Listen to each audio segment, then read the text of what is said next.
Hello guys. Now the world is fighting against the COVID-19 disease which is spread by the coronavirus. Corona. All of you may know about coronavirus which had taken thousands and thousands of lives. Well, do you heard about a serial killer named Corona? In this video I'm going to tell you about a serial killer, Mr. Corona, who was the most prolific known mass murderer until John Wayne Gacy Jr. Juan Vallejo Corona was born in Atlan, Mexico, on February 7, 1934.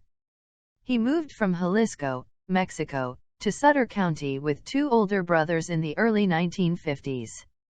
He received psychiatric treatment after reporting that he had seen ghosts.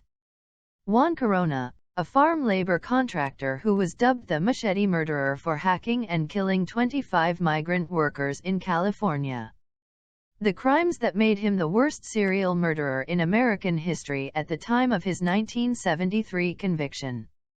Mr. Corona's killings rocked the quiet agricultural town of Yuba City, California, a community of 14,000 people about 100 miles northeast of San Francisco, where Mr. Corona, a native of Mexico, lived with his wife and 4 daughters. His job was to recruit thousands of farm laborers, many of them Mexican, to work in the fields. The killings were uncovered after a peach grower, Goro Cagehiro, who had hired Mr. Corona to supply field workers, noticed a freshly filled hole about 4 feet deep, 5 feet long and 2 feet wide in his Sutter County orchard on May 19, 1971. He grew suspicious and called the sheriff's office. Under the soil was the body of laborer Kenneth Whitaker. 6 days later, a second body was discovered in a shallow grave at a nearby ranch, and a third body was found close to the Feather River. Near the third body, a deputy recovered 2 meat market receipts bearing the name of Juan V. Corona. After officers unearthed 6 additional bodies, Mr. Corona, then 37, was arrested on May 26, 1971. Within a week, the bodies of 25 men had been exhumed. All but one had been slashed in the head with a machete or a knife, and many had been stabbed in the upper body. 1 victim had been shot. All of the victims had been hired through Mr. Corona's labor contracting business or had been seen with him. When police searched Mr. Corona's home and truck, they found a machete with an 18-inch blade, a meat cleaver, a double-bladed axe and a wooden club. There was also a ledger with a list of 34 transient workers, including several of the victims.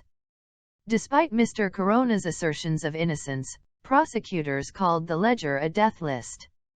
Judge Richard E. Patton said during the 1973 trial that he was truly appalled and almost incredulous at the bumbling prosecution, which was accused of mishandling evidence. At this point, Patton said it appears the investigation was inept, the preparation inefficient and the prosecution inadequate. But extensive circumstantial evidence was presented against Mr. Corona, and he was convicted on 25 counts of murder. According to news accounts in 2011, Mr. Corona told a psychiatrist that he killed the man because he believed they were winos and had been trespassing. On March 4, 2019, the California Department of Corrections and Rehabilitation announced that Mr. Corona died at a hospital outside a state prison in Corcoran where he was serving 25 life sentences. No cause of death was cited, but he was reported to have had dementia.